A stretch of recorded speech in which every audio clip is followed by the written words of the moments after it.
Hey gang, we are here in Austin, Texas, and we are at the Texas State Cemetery. A lot of famous people here. Wow.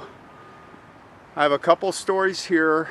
Maybe I'll do 3, and maybe I'll just do another extra one in the process of this walk to our first grave that we're going to visit. But this place is just spectacular.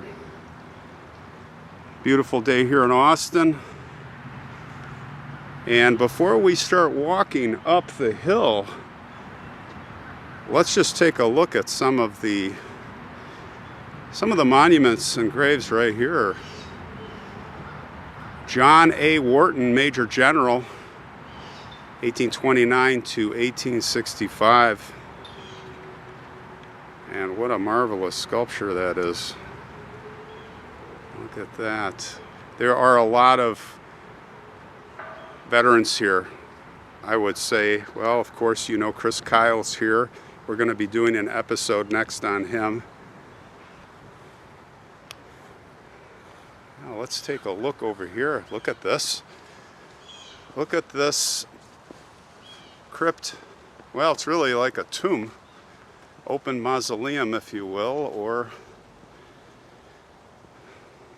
let's see who this is. Oh yeah, I read a little bit about this Albert Sidney Johnston. Oh, you've got to come here, guys. This is just spectacular. And there's a lot of little signs like this that'll tell you about the people. And what a beautiful marble likeness I see here. It looks like he's laying down. He was killed at Shiloh, friendly fire. He got too far ahead of the troops. From what I understand, he got shot in the back of the leg and bled out in his boot. It's remarkable. It's all covered in plexiglass. And of course, that's why it's in amazing shape, the amazing shape that it is. I'll try to get you a view here between the bars.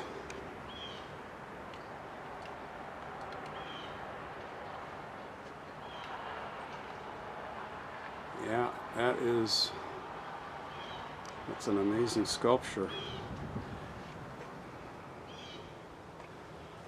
Well, let's go on the walk and let's see what we find on the way. We're going up this hill this direction. We'll go up these stairs. I haven't walked it, but I have located the grave of a very interesting man. His name was Josiah Wilbarger.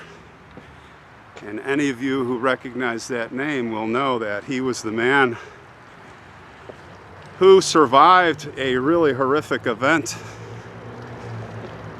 And he was one of the first pioneers in the area.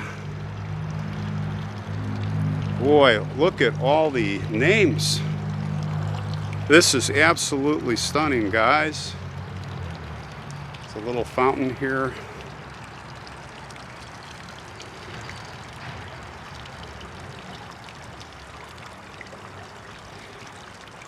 Like I was saying, I mean, there are people here like Austin, who's the father of Texas, Austin, Texas here.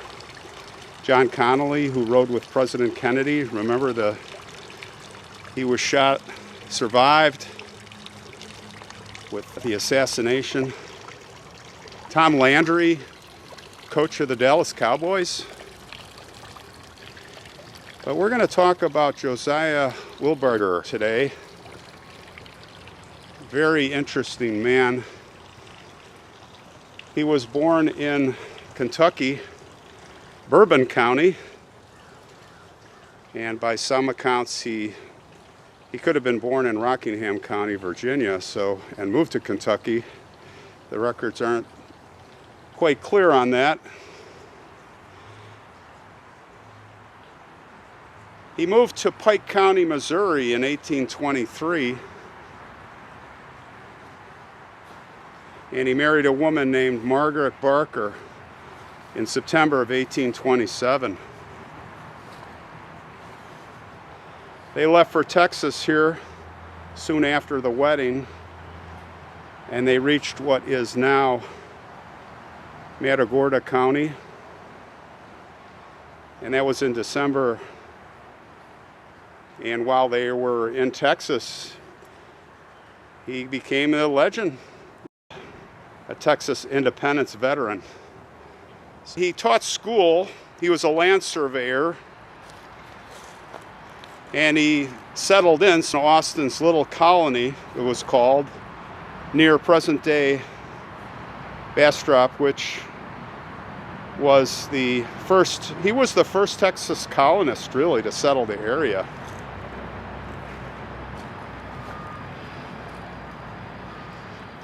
He was a teacher at Matagorda for a year before moving to a place called LaGrange, where he taught and surveyed.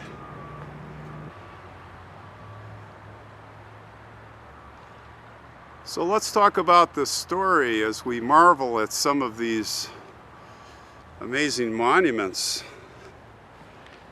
So he was with 4 other men. They were on a survey party, and they were out, you know, pretty far out doing their thing.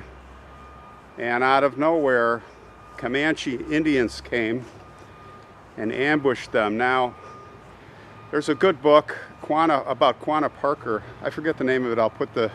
I read it years ago, really good book. But what I've learned through reading the book on Quanah Parker was, and he's got an unbelievable story, is the Comanche were known as horsemen. They could do everything on a horse, and they were really unbelievable warriors.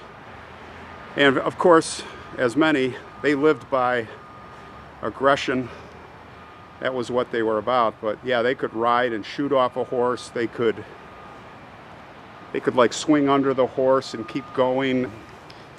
Unbelievable horsemen. But you know, the Comanche, this was all Comanche territory, all the way up.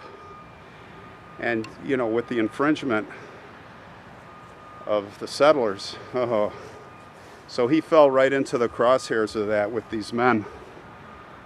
And there would be no mercy. No mercy whatsoever. They swooped down on him, and by some accounts, it said that 2 men at first died and 2 had escaped.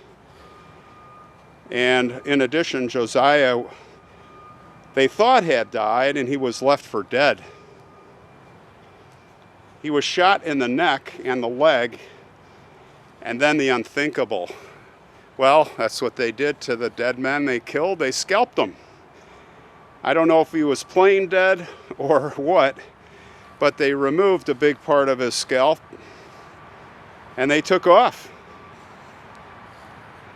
The 2 men who survived, of course, they said, oh, he was dead. He couldn't have survived that. And about midnight, a woman named Sarah Hornsby, wife of one of the men, or wife of one of the people in the town, said, Wilbarger is not dead. I saw him in a dream. He's sitting under a large oak tree, naked, scalped, and covered with blood. And in fact, Josiah did survive the night with the bleeding scalp along with his other injuries, and he crawled to a nearby watering hole to drink water and clean his wounds. Kind of reminds me of the movie The Revenant. He crawled to, curled up. He had blowflies laying eggs in his scalp, and he later recounted how he could feel maggots hatching under his skin. Can you imagine? He came to the conclusion if he would survive, he would have to crawl to a place called Hornsby House, 3/4 of a mile away. And that was going to be a tall order, but that's what he was looking to do. So he sat under an oak tree to rest, and as he laid under the tree, he saw a vision of his sister Margaret Clifton. He said, "She was standing near me, my sister. She said to me in a voice calm and restful, she said, 'Brother Josiah, you are too weak to go any farther by yourself. Just stay here, remain here under this tree, and friends will come. They'll come and take care of you.'" Sarah Hornsby had convinced her husband and the other men to find Josiah and to bury the other men. And later the next day, the men went out and they found the site, and there he was sitting under the tree naked except for a single sock and covered with blood.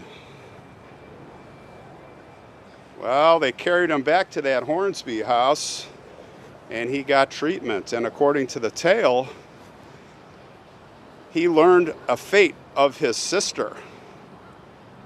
So he saw her, Margaret Clifton, yet he knew very well that she was living in Missouri, near St. Louis, more than 700 miles away.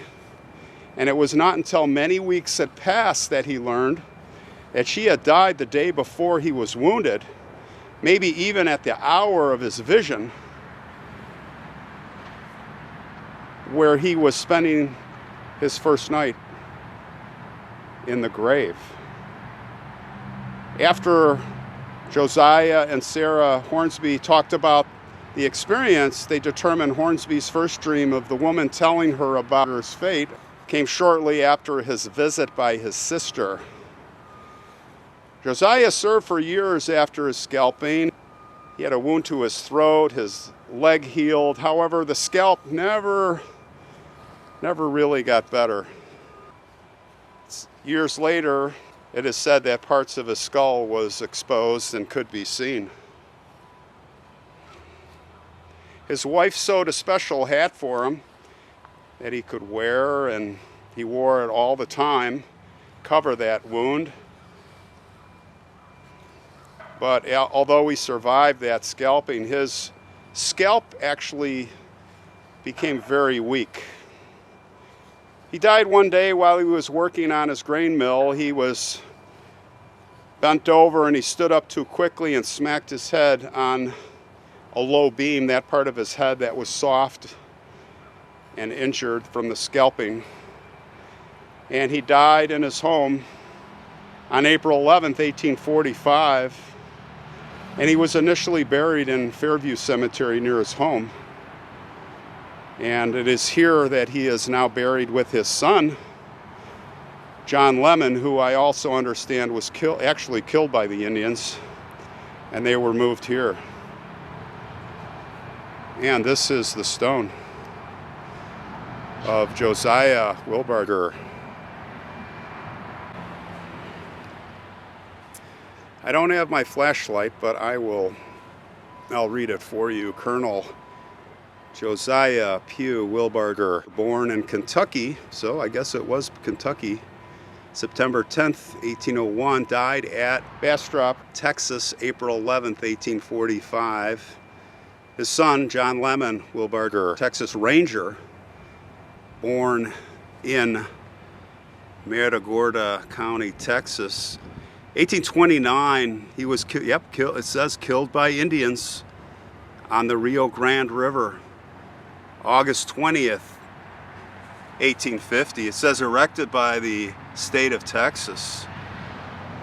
And there you see the Lone Star state flag. Two of them crossed. Let's take a look at the other side. And there is an inscription, and this one should be easy for you guys to read. Josiah Wilbarger held the rank of colonel in Indian Wars in Kentucky in 1820, emigrated to Missouri in 1821 and to Texas in 1827. Lived for 12 years after being scalped by the Indians in what is now Travis County in 1833. Wilbarger County was named for the two early pioneer brothers, Josiah and Matthias Wilbarger. So there it is, guys. What a story, and what a place. All right, I'm gonna go take you down now. This will be the next part coming up to Chris Kyle's grave, the American sniper. And Josiah and Matthias and John, hope they're all resting in peace.